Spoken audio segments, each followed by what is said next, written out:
the recording afterwards, just so that you have an archive of the things that we've gone through for today's call. But welcome. So my name is Matt Wilkes. I'm here with John Wu. We both went to Osgoode, and we are both have gone through that process there. We have various capacities, but the one thing that we work together quite closely on is a thing called Dominion. So this is a company that is really pushing things forward in the legal education space with respect to providing students, so a lot of high school students, undergraduate and college students, and now for this particular panel for incoming law students to engage in mooting and engage in mock trials. So we're going to go through a little bit of that of that today. But again, John and I really excited to have everybody here today. So with that, I'll turn it over to John. Sounds great. Thanks, Matt. Yeah. I mean, I should mention, like, aside from the whole seafood thing, I did actually end up backpacking Europe during the latter half of the summer. So it wasn't all work. And, I hope for everyone joining us today, you've had a chance to sort of enjoy this, last little bit of freedom before you finally take the plunge into the next stage of your life. Needless to say, law school is, quite a lot of work. And this summer is, the summer before law school is honestly like one of the most exciting times, not only because of the anticipation that's building up, but also because of the sheer degree of freedom which you have. Let's jump into today's session. To begin, I can do a quick introduction of myself. So my name is John. I am a graduate from the JD MBA program over at Osgoode. And for the last couple of years, I've been working primarily in the legal tech space, but have increasingly gotten into the education side. Today, we put together this talk in order to cover, 4 different sort of subjects. Firstly is going to be a little bit about our organization, Dominion, as well as the upcoming event in August, our second annual Dominion Initiates Cup. Following that, I'm going to turn it over to Matt, who will be giving an introduction to mooting. So for those of you who don't know, Matt and I went to law school together. He did spectacularly well back when we were students. And after already playing on Bay Street, he made a bit of a career transition and went off and got his teaching license. So for the last bit, he's been teaching at a high school in Oakville at Garth Webb, as well as working with a number of students at the law school level in an educational capacity. So he's going to be giving a pretty in-depth introduction to mooting for anyone who might be unfamiliar with it and who might be thinking, what the heck is this and why would I want to get involved? Following that, Matt will be sharing some of the tips that he'll have in terms of absolutely killing 1L before we end off with a Q&A session where you'll be free to ask Matt and I any questions you might have. So let's jump into part 1. So what is Dominion? So I know the name is a little bit confusing because we're organizing a moot, but our name is Dominion Mock Trial.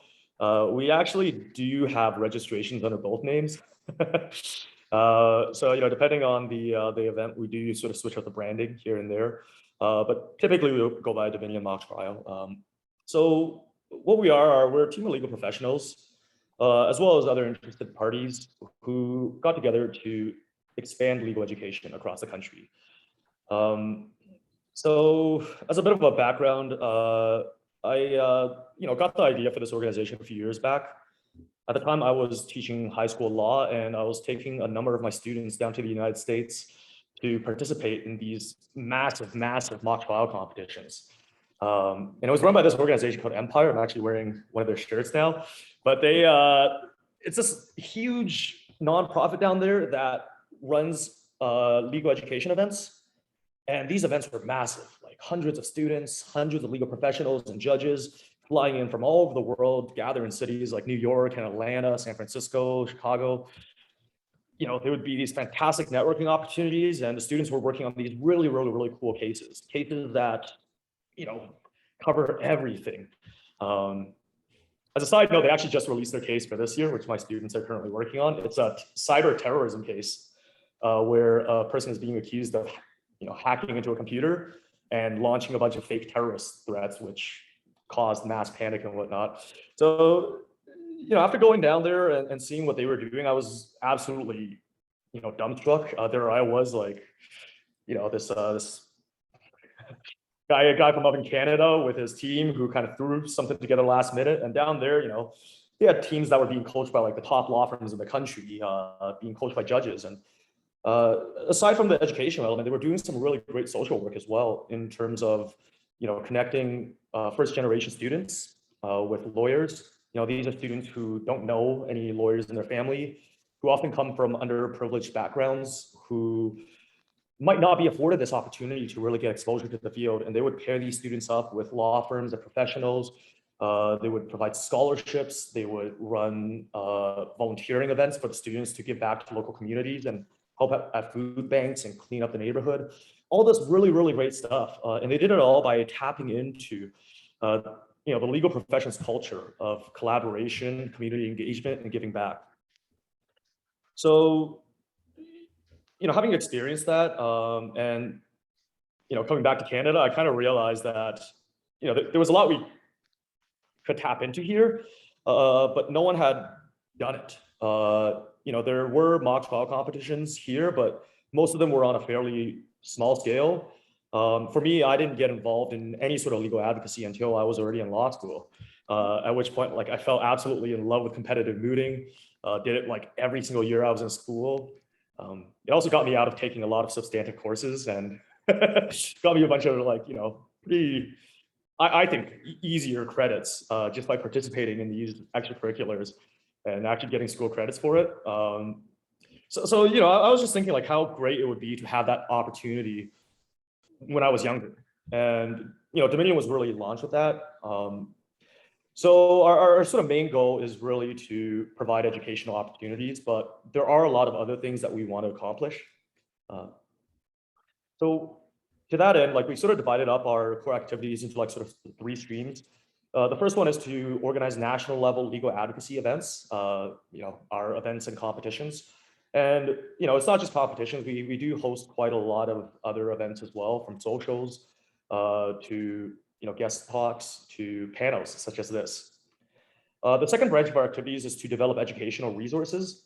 So we've produced a ton of videos as well as written guides for students who might be interested in learning a little bit more about legal advocacy.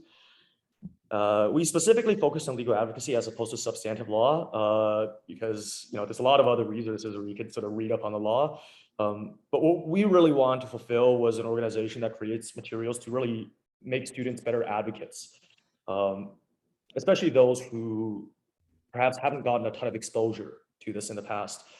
And then our last and final sort of branch, and this is something that I'm really, really passionate about personally as a sort of first generation student who growing up didn't really have a ton of opportunities, and that's to promote access to legal education.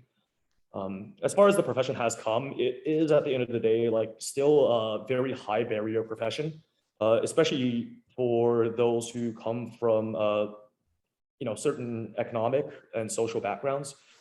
So to that end, we really want to break down barriers. We want to connect students with professionals. We want to offer opportunities for students to engage. And we want to create a real sort of community nationwide of individuals who really, really care about this stuff so that we can accomplish even bigger things and really create a bridge between the legal profession and the public. And this is something that's not only important in terms of the impact it has on the public, but I think it's also something that really helps legal professionals as well.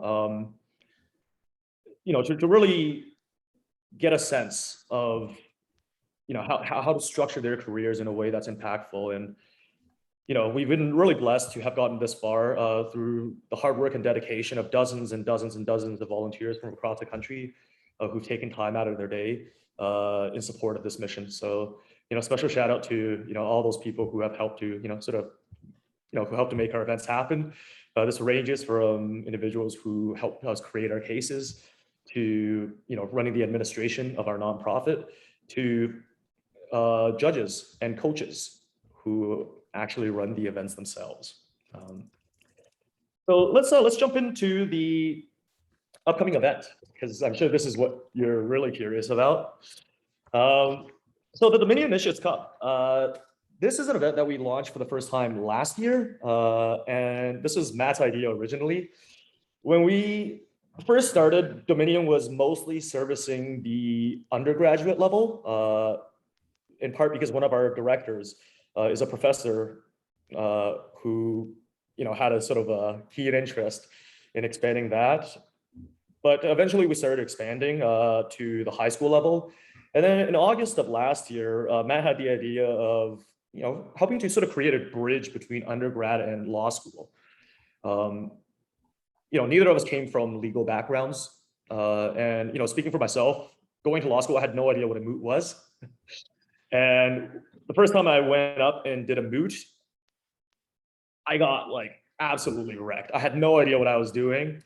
And it was a pretty heavy learning curve to balance on top of, the 1L course load, along with all the social activities and, all the other stuff that was going on. So the idea behind the Dominion Initiates Cup is really to provide incoming 1Ls with an opportunity to, get a little bit of a head start in terms of their law school careers. It's a fun social activity. So we don't expect this to be a super high level competition.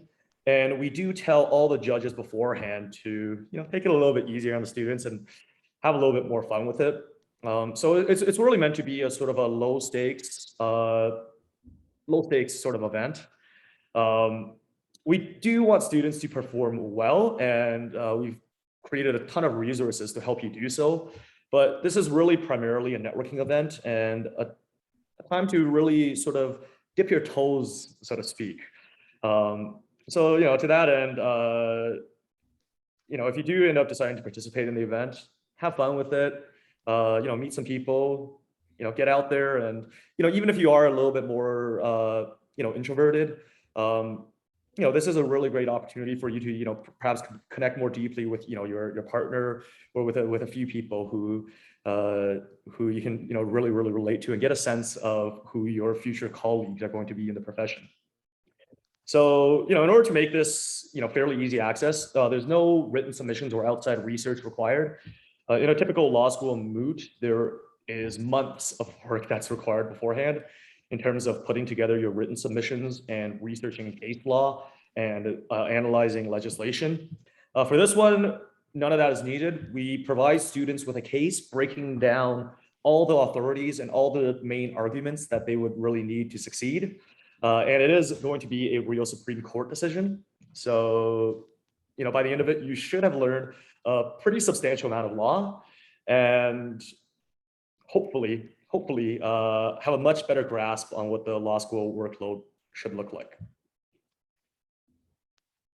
So in terms of the format for the competition, here it is. So in terms of eligibility, only incoming law students are going to be allowed at this competition. So this is a competition that is really designed as a sort of a welcome event for all of you who are about to enter the legal profession. The competition date will be happening on August 20th and 21st, 2022. This is a couple of days before O Week for most of the schools. So, it should be a nice opportunity to, meet some people, do something fun, and then, spend the rest of the week going off and socializing and, doing all the other fun stuff your O Week leaders have planned for you.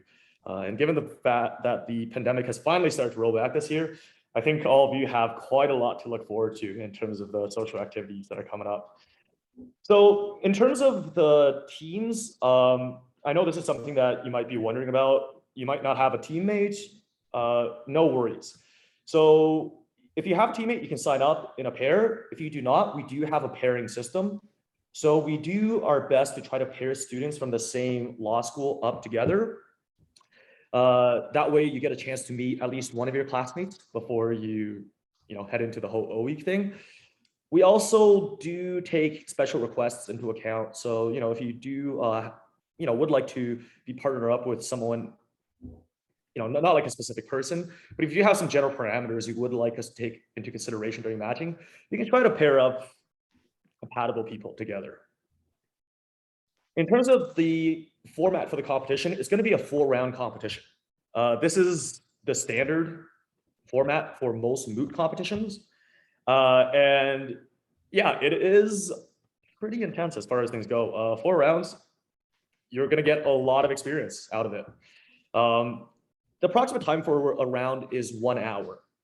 So it takes about 1 hour for each round.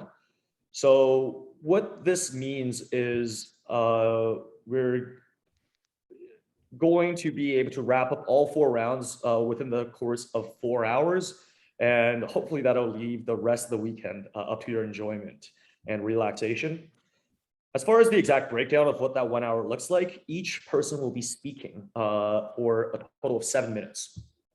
So with 4 people, it'll be 28 minutes of presentations, followed by 30 minutes of feedback. So the judges will get a chance to, sort of present their feedback to each student. And that's always a really fantastic opportunity to really engage with some lawyers and, more senior law students, to meet some more people and to get some really helpful feedback, which could turn out to be really valuable if you decide to continue on with mooting in law school. And for those of you who are interested in litigation, like becoming a court lawyer, you're going to want to get involved with mooting. Even if you're not, it's still a really, really amazing opportunity. For instance, I'm not a litigator.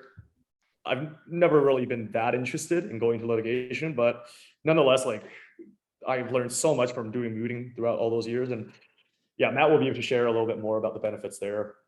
So as far as the location, it's going to be an online competition. So you're going to be able to do it from the comfort of your own home. And then as far as costs go, we've really done our best to try to, lower it as much as we possibly can.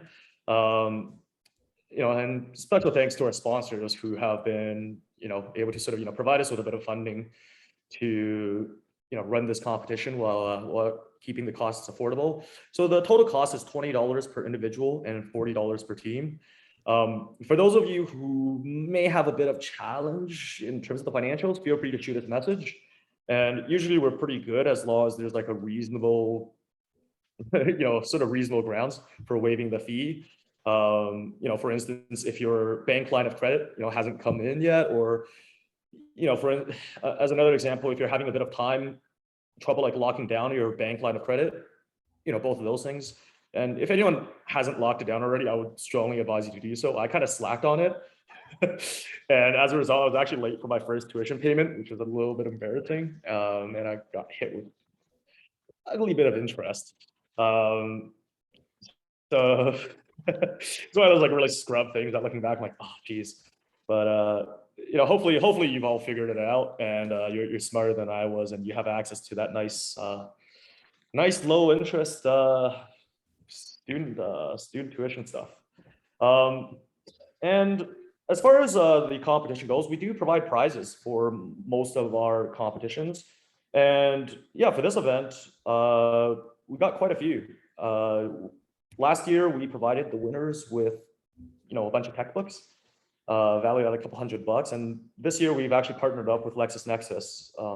And for those who, haven't heard of them, they're one of the 2 big sort of legal publishers in the country. They're the ones you're basically buying all your textbooks from. So we partnered with them and they've agreed to donate some, really fantastic prizes to, students who place particularly well. So there is a bit of a economic incentive to doing well, but at the same time, our hope is that students don't treat this as, an opportunity to, win a bunch of textbooks, but more as an opportunity to learn, to engage, and to have a good time. We're also pretty excited to, announce that, we got a pretty fantastic, guest of honor coming in this year. For a lot of our events, we typically try to invite some prominent members of the profession to come in and, do some cool stuff. So, earlier this year, we had the Deputy Attorney General of Canada come in to give a talk, as well as a Supreme Court judge come in to judge one of the finals. For the Initiates Cup, we have the honor of being joined by Justice Lawrence Dodson of the Court of Appeals.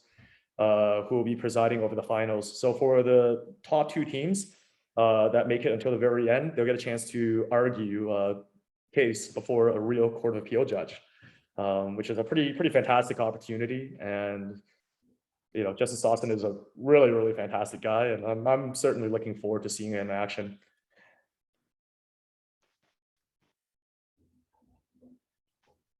So I think that basically sums up the gist of the competition details. If anyone has any further questions with regards to the competition, feel free to shoot us a message after this chat. There'll also be a question and answer period where we'll be able to address a lot of it. If anyone would like to connect after, I just posted my LinkedIn into the chat. So yeah, feel free to shoot me a connection request on LinkedIn. And if you have any questions, message me there. That's probably the easiest way of getting in touch with me. And with that, I would like to turn it over to Matt, who will be going into introduction to mooting. Yeah, great. Thanks, John. And I think one of the nice things we saw from the Initiates Cup last year was the ability for students to begin doing some of the legal work that you're going to be doing a lot of in law school. I think something that we're really passionate about, and certainly something that I see is making a big difference for the outcomes of 1L law students, is really trying to focus on building the skills that you'll need to really succeed at law school and build the skills that really apply the legal knowledge to the tasks of the type that you're going to be asked to do, whether that's writing exams, whether that's mooting, whether that's other types of evaluation. And we think that mooting is really great just because this is something that really simulates the real work that lawyers do. We see every day the transferable skills in terms of being able to advocate, to reason in a particularly ordered manner. And these are things that really are asked of you at the law school level with respect to everything that you do. So we think that's incredibly exciting. And last year we had upwards of 20 students from law schools across Canada that were competing in this competition. And we were very happy with the outcome of the first year holding that. So we had students from Osgoode, University of Ottawa, Schulich at Dalhousie, Windsor. So we had in the finals, we had a team from Dalhousie and a team from Windsor that were competing in the finals there. So that was really exciting. And, we're really delighted to continue on with that. So just to answer your question, Joyce, in the chat there, is that we're going to send out the recording. So we're probably going to upload it to the Dominion YouTube, and then we will email you a link afterwards. So no worries there. So a few things to kind of know about mooting, and you'll get a little more of a sense of it, is that you get the case scenario ahead of time. So it's usually a court case. In this case, we give you everything that you need to have in terms of the facts, law, some of the potential arguments, that type of thing. And really, as John mentioned earlier, you're competing in pairs, trying to provide the judges with your arguments. Now, one of the really exciting things is that judges can ask you questions at any time, and lawyers allocate time with the expectation that judges are going to be asking questions to clarify or test your arguments. So there is a little bit of improvisation there, and that's very much true of real life court as well. So what you're evaluated on is your knowledge of the law based on the cases and the quality of your argument, and then your persuasiveness and your responsiveness to the questions of the judges. Now, we do send out a lot of resources, but we think that the Initiates Cup's a great way to really get a sense of this, because basically every law school requires that you do a moot in your first year.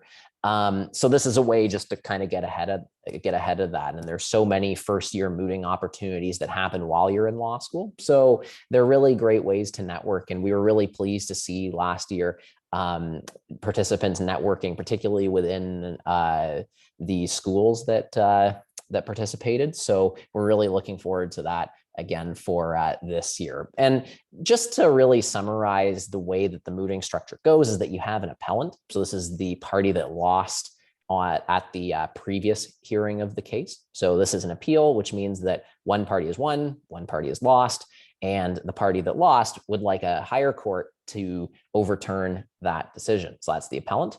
And they need to show that the previous court got it wrong in some respects, whereas the respondent, so the party that won at the previous, at the lower court level decision, would like the decision to be affirmed. So they would like it to not be changed. So those are the two sides. In this moot, you will prepare for both sides in the sense that for one round, you'll be the appellant, the other round, you'll be the respondent. And this is really helpful in terms of teasing out the arguments, really working to see both sides of the moot. So in terms of signing up for this, we have the sign up website that's going to be open fairly soon. It's not open, I believe, just yet, but we will certainly email you when that is the case. And you'll just sign up. You'll fill out a little Google form. There will be a way to submit the $20 fee, which is probably going to be via e-transfer to Dominion's email address. And then there's also going to be some mentorship, which we're going to try and arrange. But the first priority for us is certainly pairing up all of the teams and everything. And by mentorship, we mean that what we will try and do is assign you either a lawyer or a law student who you can have at least, one short session with to kind of bounce some ideas off of. That's what we're aiming for with this, but we'll have more information about that as things go along. Okay, so that's a little bit about the mooting side of things. As John mentioned, if you have any questions, feel free to reach out. Feel free to put anything in the chat. But in the interest of time, I do want to move along and just make sure that we get through all the content, because I'm very aware that everybody has competing demands on their time. So this is a continuation of a presentation that we did similarly this time last year about things that you can do to prepare now for law school. One of the big questions that I certainly get, John gets, lawyers everywhere kind of get, is from incoming law students asking, well, what can I do now to prepare for law school? And the answer from a lot of people tends to be not too much, in the sense that it's very difficult to kind of to pre-study or to do things that are going to be covered actually in your law school curriculum. And the reason for that is because different professors teach the courses in different ways. And you do get a lot of experience just by being in law school. But nonetheless, we've put together 3 things that we think can really help out in the process of preparing. And what you'll notice is these are skills. It's not necessarily about pre-studying, but you can start thinking about honing your skills, because your skills are going to be the thing that carries you when you get into your first year of law school there. And just to explain a little bit about kind of who I am in this process, one of the things I've done for a few years is I provide tutoring for law students at lawschoolguide.ca. So I work with usually 1L students, but of course 2L and 3L students, to provide individualized tutoring services to help them succeed. But in terms of kind of where I was at in law school, is I finished in the top 8% of Osgood's 2018 graduating class. I was also a Dean's Fellow, which for those at Osgood is an upper year mentor. So putting on sessions for the class on contracts in terms of how to write exams, how to approach studying the course, and as well as speaking on a panelist on some of the academic success seminars. So in particular, one on how to advising first year students on how to prepare for exams, exam writing, that sort of thing at Osgood. And really what I focus on with students is a lot of study and course strategy. So trying to help students come up with a plan of attack so that they're going into law school, they know how they're going to approach their courses, and they're going to be able to work through the intensity that comes along out of first year, because we know that there's a lot of reading, there's a lot of reasoning that you have to go through as you go through your courses. So providing students with a plan of attack so that they are able to hit the ground running and maintain their skills as things go along. The other thing I do, of course, is in that tutoring process is we're really working with students to develop really good understanding of the content in their first year courses. So making sure that they're feeling comfortable with respect to the different legal tests and how they connect to one another, policy questions, that sort of thing. But most importantly, seeing how those are going to be applied on an exam, and really working with students to develop exam technique, reviewing their practice exam answers so they're able to actually write the exams and demonstrate their knowledge to a degree that they're going to be competitive on the curve. So that's a little bit of where my expertise comes in and where these tips come from. ultimately. So really the first skill, I think, and this is one that is not necessarily something that directly relates to like your classes, but is very important for the law school experience. And the first thing is just really getting in the practice of networking. Now, many of you will be very familiar with that, and that's awesome. I know I was not when I got to law school. I was not someone who was necessarily going out and networking in the same way. But the key to really networking at the law school level is making really strong connections, of course, with your peers in your classes, but also with upper year students, people who have done what you're doing before. They'll be in a position to offer you resources, advice, some insight into the professors, as well as when they're beginning their work as summer students and articling students, they will be in a position to tell you a little bit about the workplaces they're at, the work that they do, and how to apply effectively to these types of firms. So it's very helpful first in a job capacity for yourself when you're looking for work later on. And even though that seems like, you know, kind of a ways away, by this time next year, you'll be in the thick of applying for jobs in your summer of 2L. So it really kind of comes up quickly. And then the second thing is also that academic support in terms of providing you with some insight into the professors that you have. So really recommend beginning to connect with upper year students. And the way that you do that is by going to events such as this one, by reaching out to students throughout LinkedIn, finding out different students who work at various law firms. If you go to any law firm's website, you can see the students who work for those firms. They'll often show what school they're at, and that's always a great commonality. And the nice thing about this profession is everyone is so giving in terms of their time, their energy, and they really want to pass along the mentorship that they got earlier. So starting networking is always an excellent thing to do.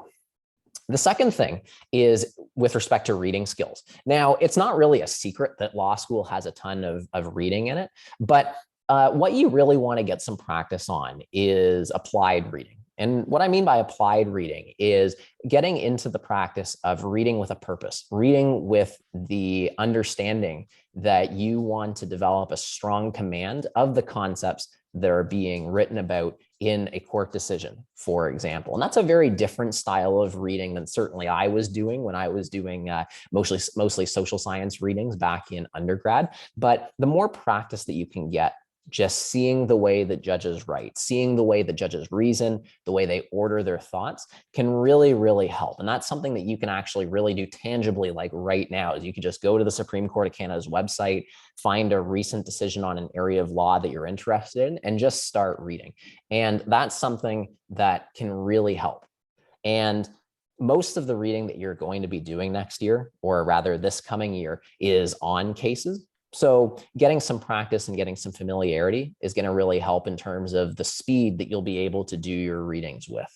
So that's one of the other recommendations that I find really helps students as they are continuing on with their learning this summer. The final thing that I bring up is really starting to think about your writing skills. And this doesn't mean you go out and like write essays or something, but it's more engaging in this process of self-evaluation and self-assessment.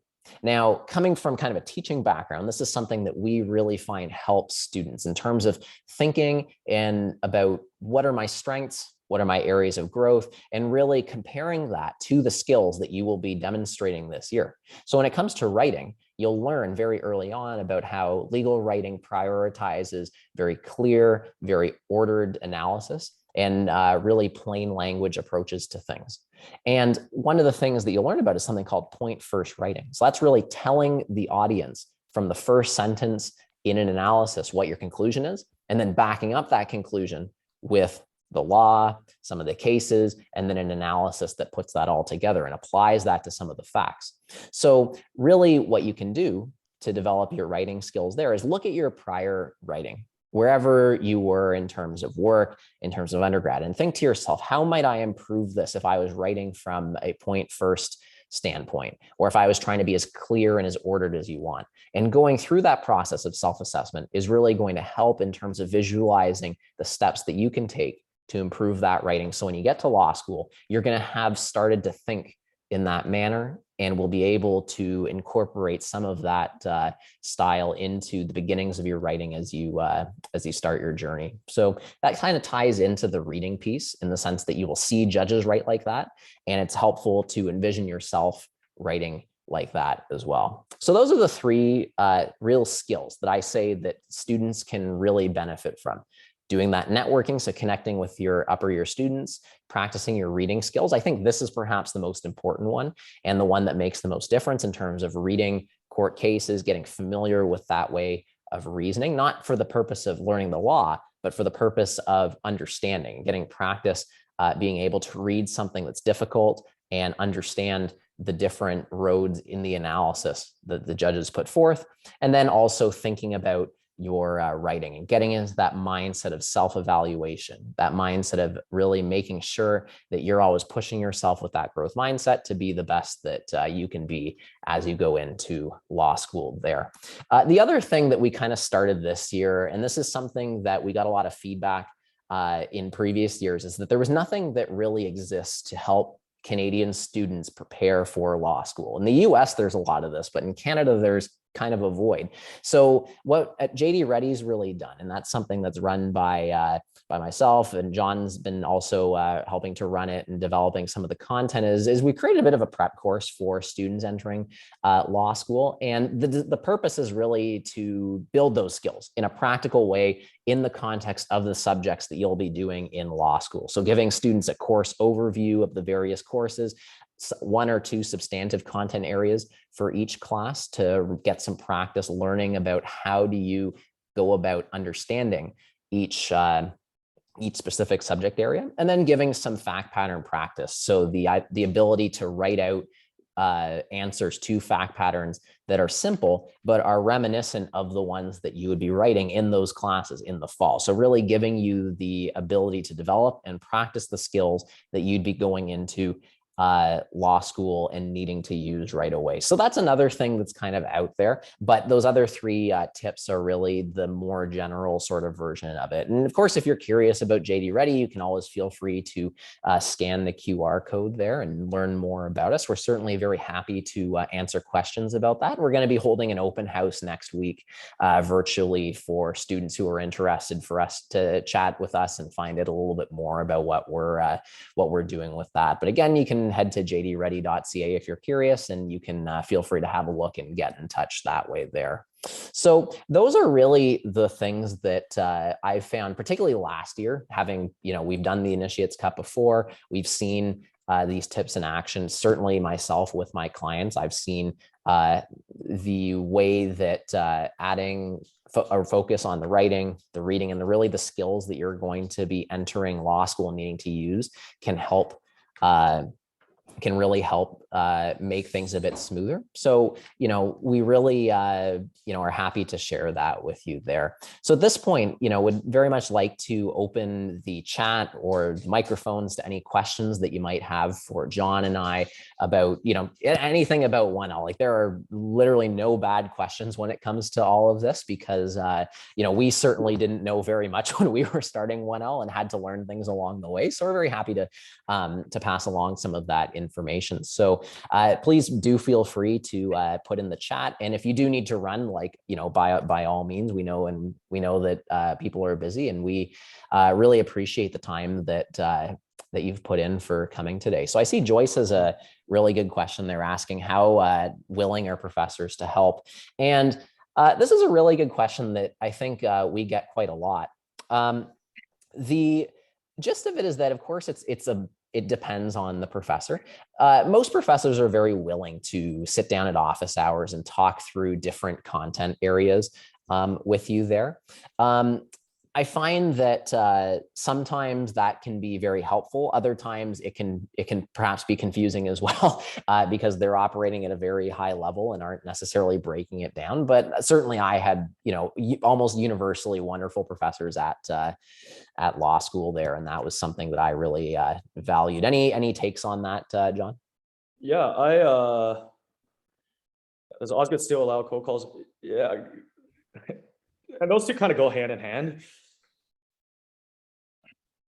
Look, I have a lot of respect for the academic work that professors do.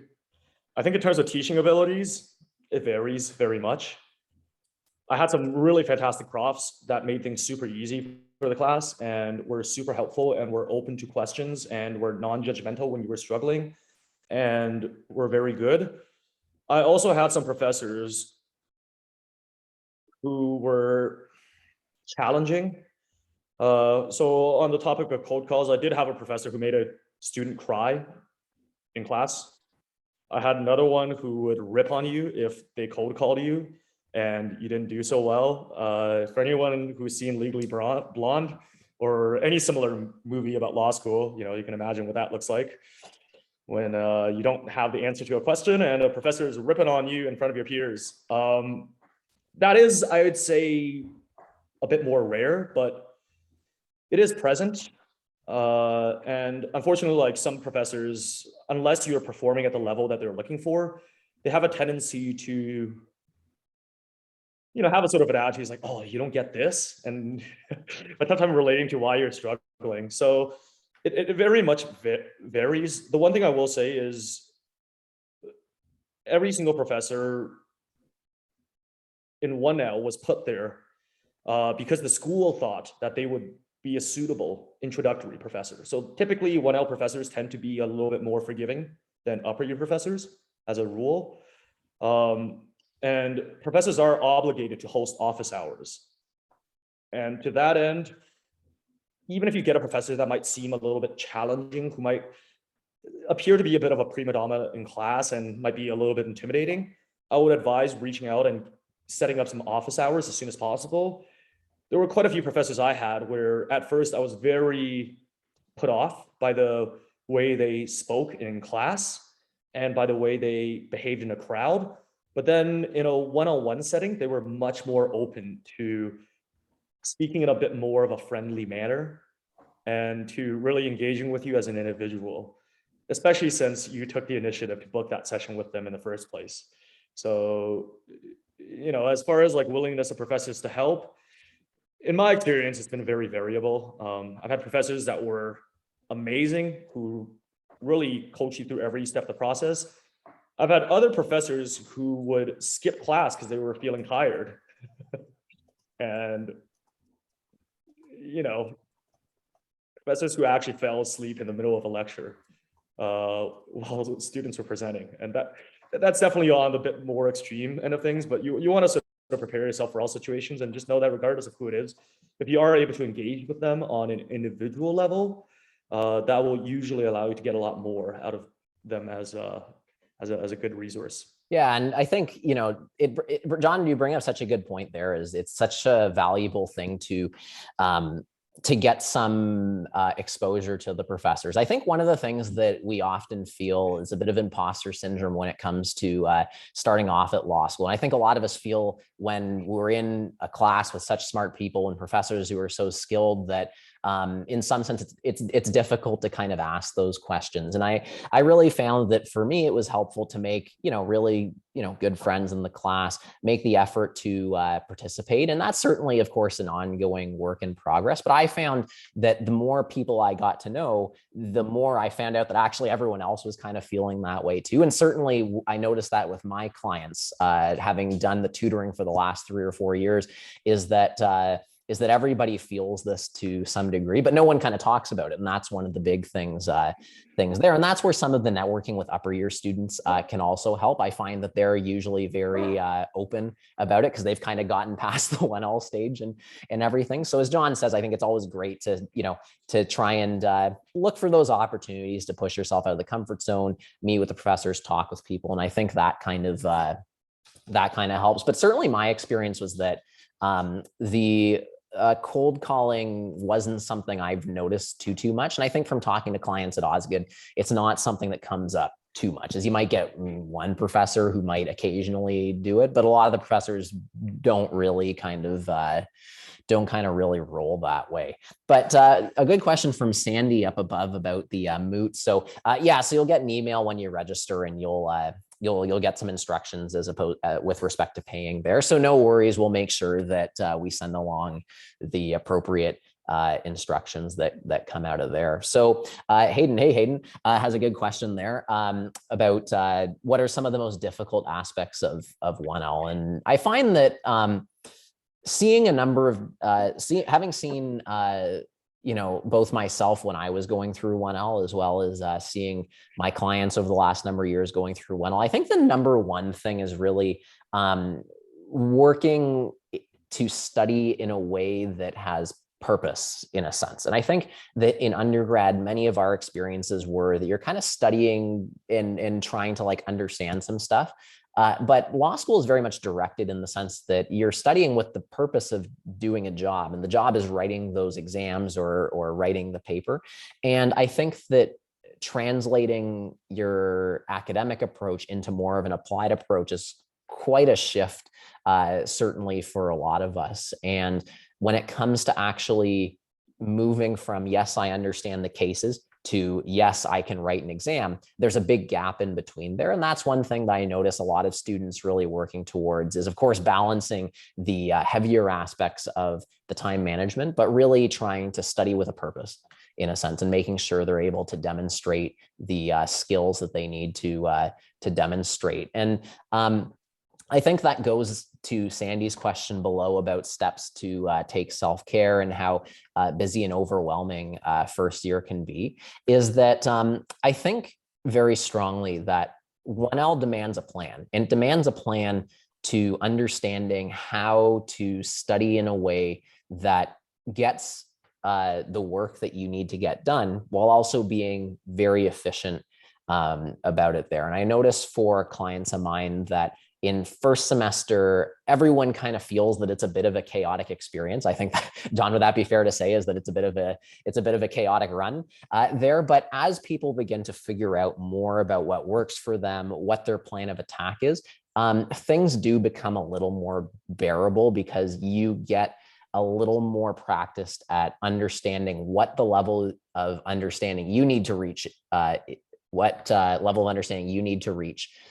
in order to be successful. So, to go back to your question, Sandy, there's no kind of getting around that's an intense experience. But I think that really trying to remember that you got into law school for a reason, and that you're confident that you belong there, and that it's okay to not study like 24 hours a day, is something that tends to really help, in the sense that a lot of people I find at the law in 1L, there's a bit of a hype about, oh, everyone needs to be, you'll see classmates saying, oh, I went to study at the library for 18 hours yesterday, and everyone's kind of like trying to portray a certain image, and that ratchets up the pressure on everyone else. So it's about finding a bit of a groove and trying to really kind of study smart, so that you have time for other things like working out, mental health, and I find that balance tends to help a bit. I say Callie has actually a really good question there about buying course textbooks. So the question is it better to wait until the first day of class, or better to get a head start? My opinion is it's better to wait until the first day of class. At that point too, you'll get a lot of people offering like used books and everything there. And I think that's pretty key. And it's also good to kind of know by seeing the course outline, how much reading you're going to be expected to do from a textbook, and maybe talk to upper years about whether the textbook is actually useful or not, because sometimes professors will assign a textbook, but you'll only read it, let's say, for a few pages or something. So that's one where you might go to the library instead. And I certainly didn't have infinite money for a textbook. So that was always a bit of a calculus, I would say, that I was making there. So I think that waiting is probably a good idea for most people. What would you say, John? I'll be honest, I went through law school without really using a single textbook. And I'm not the only person who did that. It's not as uncommon as you would think. It really depends on your professor and depends on your school. Osgood had a really good lecture recording policy, so I just listened to lectures and used that in order to figure things out. And the summaries really kind of filled in any sort of gaps that the lectures may have left out. If you're the sort of person who hasn't been reading textbooks up until now, and maybe that's you, don't feel any pressure to go off and buy a bunch of textbooks. If you're the sort of person who has gotten a lot of use out of textbooks in your undergrad or in your graduate studies, then go get some textbooks. So really, it's up to your learning style. And as far as what Matt said about waiting until you start one out, yeah, don't buy textbooks before you begin. Even if the school has told you what textbooks are available, at this point, you're not sure exactly what part of the textbook is relevant. So reading it from front to back just doesn't really make a lot of sense when a lot of what your exams will be testing you on is your ability to filter through a ton of information to find what's important. So, you can read a book front to back, and then at the end of it, maybe only 20% of what you did was actually relevant. So it's not a really great use of your time. Now, if you had like a really good idea on what your professor will be addressing, for instance, if you had access to like, the professor, for instance, posted a curriculum early, right? Or they have their syllabus already on your school platform.